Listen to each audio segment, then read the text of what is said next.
ओम नमः शिवाय। दोस्तों, आपका हमारे चैनल पर स्वागत है। आज के इस कार्यक्रम में हम आपको जानकारी देने वाले हैं मंगल के राशि परिवर्तन के प्रभाव के बारे में।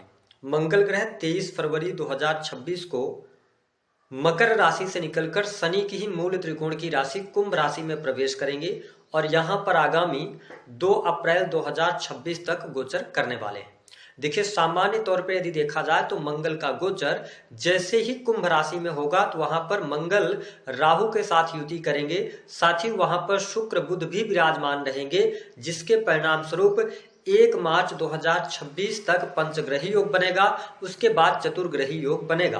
तो जब मंगल जैसे ग्रह जो कि अग्नि तत्व कारक ग्रह हैं राहु के साथ युति करेंगे तो निश्चित तौर पर ये देश दुनिया पर अपना प्रभाव अवश्य दिखाएंगे और साथ ही सभी 12 राशियों पर भी इसका इम्पैक्ट पड़ने वाला रहेगा। देखिए, हमारे ज्योतिष शास्त्र में मंगल को ग्रहों का सेनापति कहा जाता है।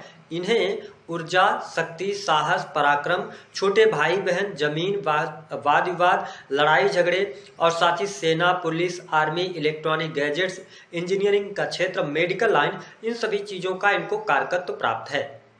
अब देखिए, जब भी गोचर में या कुंडली में मंगल राहु की युति होती है तो इसे अंगारक योग के नाम से जाना जाता है। वही मंगल यहाँ पर सूर्य के साथ भी युति करेंगे, बुध के साथ भी युति करेंगे और साथ ही शुक्र के साथ भी युति करेंगे, लेकिन यहाँ पर सूर्य राहु का ग्रहण भी लग रहा है। देखिए, कन्या राशि वालों, वैसे तो बहुत डरने वाली बात नहीं है। देखिए, इसको बहुत ज्यादा बढ़ा चढ़ाकर बताया जा रहा है कि ये हो जाएगा, वो हो जाएगा, लेकिन मैं आपको स्पष्ट कर दूं कि मेरी प्रेडिक्शन ये कहती है कि देखिए, इस युति का इंपैक्ट देश दुनिया पर तो अवश्य पड़ेगा। कुछ जगहों पर आपको अग्निकारक चीजें देखने को मिलेगी, ठीक है। कहीं ना कहीं से किसी बड़े, अगर हम कहें तो पॉलिटिशियन के डेथ का भी न्यूज मिल सकता है, युद्ध आगजनी जैसी स्थितियां हो सकती हैं, ठीक है। लेकिन ठीक इसके साथ साथ ये इतना निगेटिव नहीं रहेगा। उसका रीजन ये है कि देवगुरु बृहस्पति की भी दृष्टि यहां पर पड़ रही है इस युति पर। तो पहली बात तो अपने मन से भय और चिंता निकाल दीजिए, उतना निगेटिव नहीं होने वाला है। अगर आप कन्या लग्न या कन्या राशि के हैं तो आगे किन बातों को लेकर आपको सावधानी रखनी है उस पर हम जरूर चर्चा करने वाले हैं। देखिए, कन्या राशि वालों, मंगल ग्रह की यदि बात करते हैं तो मंगल आपके तीसरे भाव और 8वें भाव के स्वामी होकर आपकी राशि से 6ठे भाव से गोचर करेंगे। शास्त्र मत अनुसार 6ठे भाव से पाप ग्रहों का गोचर बहुत ही शुभ माना जाता है। तो कन्या राशि वालों, आने वाला जो समय है, मंगल का यह जो गोचर है, यह आपके लिए लाभकारी अवश्य सिद्ध होगा। लेकिन ध्यान क्या रखने वाली बात होगी, आपके जो राशि के स्वामी बनते हैं बुध ग्रह, बुध 6ठे भाव से लगातार गोचर करेंगे। देखिए, 6ठे भाव से बुध का गोचर करना बहुत शुभ नहीं माना जाता और मंगल तीसरे और अष्टम के स्वामी होकर 6ठे भाव से गोचर करेंगे, राहु के साथ युति करेंगे। तो अपनी सेहत को लेकर आपको सावधानी रखनी पड़ेगी। विशेष तौर पर अपने खान पान को नियंत्रित आपको करना पड़ेगा। ठीक इसके साथ साथ अगर आपको पहले से ब्लड से रिलेटेड इशू रहा है, कोई एलर्जिकल प्रॉब्लम रही है, त्वचा से संबंधित कोई समस्या रही है, तो थोड़ा सा अपनी सेहत को लेकर आप अवेयर हो जाइएगा। बाकी ओवरऑल चीजें आपके लिए ठीक ठाक रहने वाली है।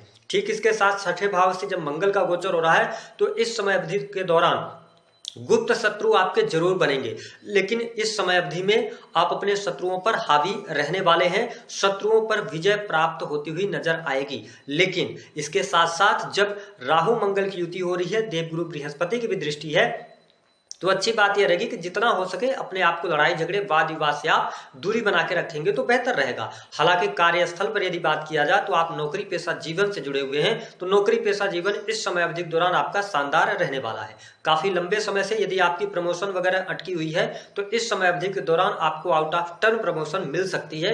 विशेष तौर पर किन फील्ड में, देखिए, अगर आप मेडिकल लाइन से जुड़े हुए हैं, किसी भी टेक्निकल फील्ड से जुड़े हैं, IT सॉफ्टवेयर इंडस्ट्री से जुड़े हुए हैं, तो 1 मार्च 2026 के पहले प्रमोशन के योग भी बनते हैं। कार्यस्थल पर आपके द्वारा किए गए कार्यों की प्रशंसा भी आपको प्राप्त होगी। वही यदि देखा जाए तो जो आपके कुलीग्स होंगे उनके साथ में थोड़ी बहुत नोकझोंक होगी, लेकिन ओवरऑल कार्यस्थल पर दबदबा आपका बना रहने वाला है। सरकारी क्षेत्र से जुड़े जातकों के लिए भी यह गोचर काफी हद तक ठीक रहेगा। यदि आप सेना, पुलिस, आर्मी, मेडिकल लाइन से जुड़े हुए हैं तो इन सभी क्षेत्रों में आपके लिए लाभकारी योग बनते नजर आ रहे हैं। अब देखिए, 6ठे भाव में जब राहु शुक्र की युति है, मैं आपको स्पष्ट कर दूं कि जो स्टूडेंट है, विद्यार्थी हैं, जो कला से रिलेटेड कोई भी पढ़ाई कर रहे हैं या इसके अतिरिक्त आपकी मेडिकल लाइन की पढ़ाई है, तो पढ़ाई के क्षेत्र के लिए भी अच्छा है। कॉम्पिटिटिव एग्जाम के लिए भी मंगल का यह गोचर आपके लिए शुभ फलदायी रहने वाला है। 6ठे भाव में इतने सारे ग्रह जब एकत्रित हो रहे हैं तो आपसे निवेदन है कि कन्या लग्न या कन्या राशि वालों, आपके लिए जमीन जगह का योग बहुत अच्छा चल रहा है। आपके सुख संपदा में वृद्धि होने के योग बन रहे हैं। तो ऐसी स्थिति में जब भी आप जमीन लें, इस समय अवधि के दौरान थोड़ा सा ध्यान रखिएगा। जमीन जगह लेते समय जल्दबाजी में नहीं कार्य करना है। कोई भी व्यक्ति आपको दिलवा रहा है तो बहुत ज्यादा उस पर ट्रस्ट नहीं करना है। पहले चीजों को आप समझ लीजिएगा। हो सकता है कि आप इस दौरान लोन लेकर कोई जमीन के बारे में सोच रहे हैं, कुछ प्रॉपर्टी बनाना चाह रहे हैं, तो थोड़ा यहाँ पर सहजता के साथ में आगे बढ़िएगा। काम आपके होते चले जाएंगे, कोई बहुत ज्यादा नेगेटिव नहीं रहने वाला है। अब देखें मंगल की जो चौथी दृष्टि का प्रभाव है, मंगल आपके 9th हाउस को देखेंगे चौथी दृष्टि से, निश्चित तौर पर भाग्य में यह वृद्धि करेंगे। भाग्य का सहयोग मिलेगा। विदेशी भूमि से आपके लिए लाभ के बहुत अच्छे योग बनेंगे। जो स्टूडेंट हैं, विद्यार्थी हैं, हायर एजुकेशन ले रहे हैं, उनकी पढ़ाई लिखाई के लिए बहुत अच्छा समय रहेगा। पिता के साथ में संबंध अच्छा रहेगा। पिता के लिए अच्छी स्थितियां यहाँ पर बनती हुई नजर आ रही हैं। तो चौथी दृष्टि 9th हाउस पर पड़ रही, धर्म कर्म अध्यात्म से जुड़े कार्यों से भी आपको सफलता अवश्य प्राप्त होती नजर आएगी। अब देखिए मंगल की जो 7वीं दृष्टि रहने वाली है, मैंने बताया कि 7वीं दृष्टि ये 12th हाउस पर डालेंगे, जहां पर केतु ग्रह ऑलरेडी विराजमान है और 12th हाउस के लॉर्ड होकर सूर्य भी इनके साथ युति करेंगे। ऐसी स्थिति में विदेश जाने का अवसर मिलेगा। यदि आप विदेशी भूमि से जुड़े हुए हैं तो विदेश से लाभ के अवसर मिलेंगे। इंपोर्ट एक्सपोर्ट के कार्यों से आपको बहुत अच्छा लाभ होगा। करते हैं तो यदि आप काम कारोबार से जुड़े हैं तो निश्चित तौर पर काम कारोबार से आपको बहुत अच्छे बेनिफिट मिलते हुए नजर आएंगे। लाभ मिलेगा। बिजनेस व्यापार कर रहे हैं उसमें भी तरक्की सफलता के योग आपके लिए दिखाई देते हैं। ठीक है, विदेशी भूमि से लाभ अच्छा मिल रहा है, लेकिन आपसे 2-3 चीजों पर आपको थोड़ा सा ध्यान रखने की आवश्यकता रहेगी। हालांकि संतान की भी स्थिति ठीक दिखाई दे रही है। पारिवारिक जीवन अच्छा दिखाई दे रहा है। इन 2 अप्रैल 2026 से पहले किसी फंक्शन, शादी, विवाह में आप सम्मिलित हो सकते हैं। साथ ही घर में खुशहाली का माहौल रहेगा। तो बाकी चीजें आपके लिए ठीक है। 2-3 चीजों पे ध्यान रखना है। पहला तो अपनी सेहत का ध्यान रखें। सेहत से संबंधित कोई ना कोई प्रॉब्लम निकल कर सामने आ सकती है। दूसरी स्थिति ये बन सकती है कि जहां पर भी आप काम कर रहे हैं अपने जॉब में, आप रिस्क नहीं लीजिएगा। इस समय अवधि के दौरान चेंज के बारे में नहीं सोचिएगा। जैसी चीजें चल रही हैं वैसे चलाएंगे तो बेहतर रहेगा। कार्यस्थल पर मतभेद करने से बचिएगा और लोन लेकर जमीन प्रॉपर्टी अगर आप ले रहे हैं तो सावधानी रखिए। बाकी मंगल का यह गोचर आपके लिए अच्छा रहेगा। सुख संपदा में वृद्धि कराने वाला, धन लाभ के अवसर लेकर आने वाला, काम कारोबार में वृद्धि कराने वाला, नौकरी पेशा जीवन अच्छा रहेगा। संतान की स्थिति बेहतर रहेगी। प्रेम संबंध की स्थितियों में भी ठीक ठाक स्थिति रहेगी, लेकिन दाम्पत्य जीवन में थोड़ा सा परेशानी ये मंगल गोचर देगा आपको। थोड़ा सा अपने वैवाहिक जीवन में ध्यान रखिएगा। ईगोस्टिक होने से बचिएगा।